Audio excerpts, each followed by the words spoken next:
Bayangkan sebuah sistem persenjataan bernilai jutaan hingga miliaran dolar, dirancang dengan presisi tinggi, dilengkapi teknologi mutakhir, dan dimaksudkan untuk mendominasi medan tempur modern.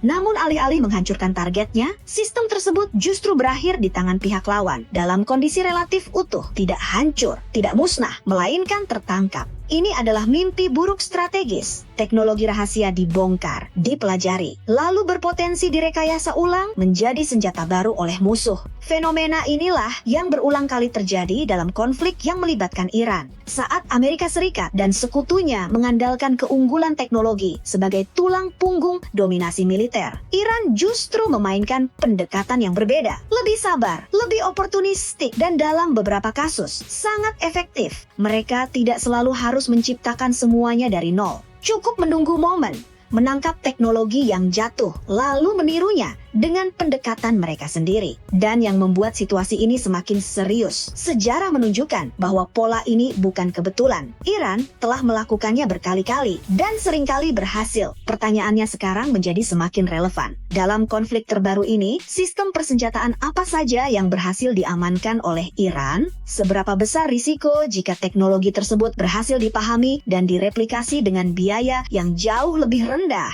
Dan yang paling penting, apakah ini bisa menggeser keseimbangan kekuatan militer di masa depan?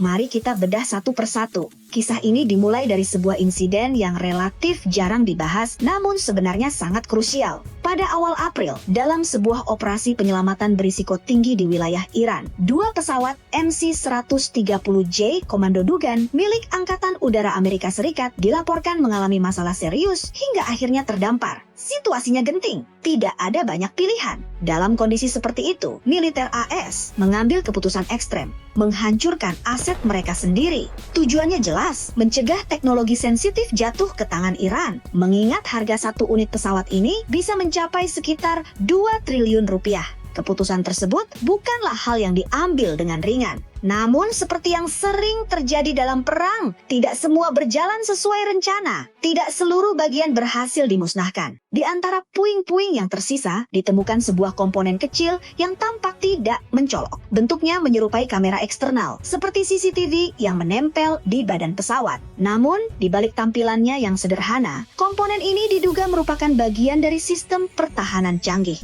Kemungkinan besar terkait dengan teknologi penangkal rudal berbasis laser. Sistem semacam ini bekerja dengan cara mendeteksi ancaman rudal, khususnya yang menggunakan pencari panas, lalu merespons dengan memancarkan sinar laser untuk mengacaukan sistem navigasi rudal tersebut. Akibatnya, rudal kehilangan arah dan gagal mencapai target. Teknologi ini selama ini menjadi salah satu alasan mengapa pesawat besar dengan nilai strategis tinggi relatif sulit dijatuhkan. Sekarang bayangkan jika teknologi ini berhasil dipelajari secara mendalam oleh Iran. Ini bukan sekadar rampasan biasa. Ini adalah pintu masuk untuk memahami bagaimana pertahanan udara modern bekerja dan mungkin bagaimana cara menembusnya. Namun cerita tidak berhenti di situ. Beberapa hari setelah insiden tersebut, muncul laporan lain yang tidak kalah mengejutkan. Sebuah bom presisi tinggi jenis GBU-39 Small Diameter Bomb ditemukan dalam kondisi tidak meledak. Ini bukan bom konvensional.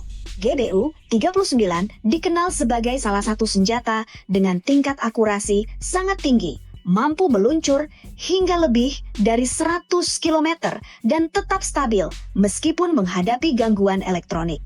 Senjata ini dirancang untuk menghancurkan target bernilai tinggi seperti bunker bawah tanah, depo bahan bakar, gudang amunisi, hingga pusat komando tersembunyi.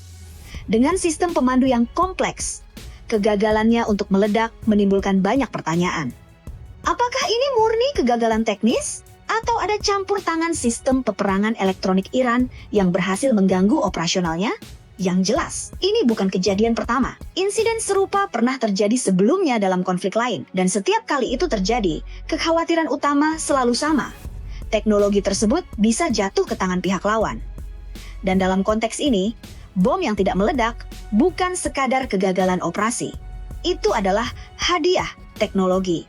Jika Iran berhasil membongkar dan memahami sistem internal GBU-39, mulai dari navigasi sensor, hingga mekanisme penetrasi, maka mereka berpotensi mengembangkan versi lokal dengan biaya jauh lebih rendah.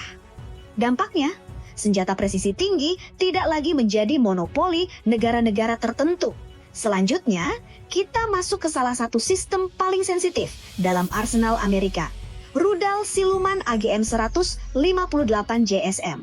Rudal ini dirancang untuk menyusup ke wilayah musuh tanpa terdeteksi radar, membawa hulu ledak dengan presisi tinggi, dan menghancurkan target bernilai strategis dari jarak jauh. Dalam konflik terbaru, laporan menunjukkan bahwa sejumlah rudal ini berhasil dicegat atau jatuh sebelum mencapai target. Namun yang menjadi perhatian bukan hanya jumlah yang hilang, melainkan kondisi dari beberapa unit yang tidak sepenuhnya hancur. Fragmen-fragmen penting, mulai dari komponen sensor, sistem navigasi, hingga material penyerap radar, dilaporkan berhasil dikumpulkan. Dalam dunia militer, bahkan serpihan kecil bisa memiliki nilai intelijen yang sangat besar. Jika Iran mampu merekonstruksi sebagian dari teknologi ini, mereka tidak hanya mendapatkan pemahaman baru tentang sistem senjata barat, tetapi juga peluang untuk mengembangkan teknologi serupa dengan pendekatan mereka sendiri. Yang menarik, bukan hanya teknologi Amerika atau Israel yang terlibat. Dalam salah satu insiden, Iran dilaporkan berhasil menembak jatuh drone wing Loongsuwa, sebuah UAV buatan Tiongkok yang dioperasikan oleh negara-negara Teluk seperti Uni Emirat Arab dan Arab Saudi. Iran juga dilaporkan berhasil menjatuhkan drone pengintai canggih milik Israel, Orbiter 4. Drone ini dikenal sebagai platform intelijen taktis dengan kemampuan pengawasan jangka panjang, dilengkapi sensor multispektrum dan sistem navigasi canggih. Fungsinya sangat vital, mengumpulkan data, memantau pergerakan musuh, dan memberikan informasi real-time untuk operasi militer. Dengan kata lain, ini adalah mata di langit. Keberhasilan menjatuhkannya bukan hanya kemenangan simbolis. Jika komponen-komponennya berhasil dipelajari, Iran bisa mendapatkan wawasan berharga tentang bagaimana sistem pengintaian modern bekerja dan bagaimana cara mengimbanginya. Dalam perang modern, informasi adalah segalanya. Siapa yang melihat lebih dulu biasanya memiliki keunggulan.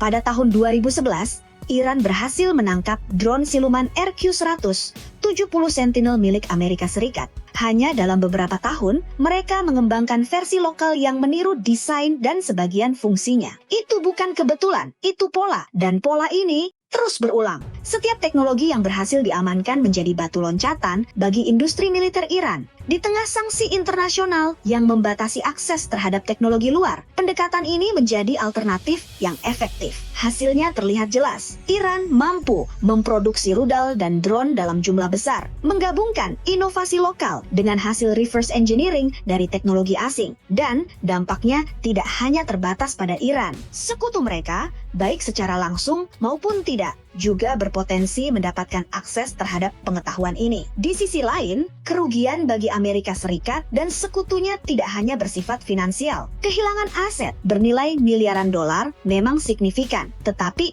kehilangan keunggulan teknologi bisa jauh lebih berbahaya dalam jangka panjang. Karena pada akhirnya, perang modern bukan hanya tentang siapa yang memiliki senjata paling canggih, melainkan siapa yang paling cepat belajar, beradaptasi, dan jika perlu meniru. Senjata yang jatuh hari ini bisa menjadi dasar bagi senjata baru besok. Dan dalam dunia yang semakin terhubung dan kompetitif, jarak antara inovasi dan imitasi semakin tipis. Itulah realitas baru dalam dinamika kekuatan global. Dan mungkin ancaman terbesar bukan datang dari apa yang digunakan musuh hari ini, tetapi dari apa yang mereka pelajari untuk digunakan esok hari.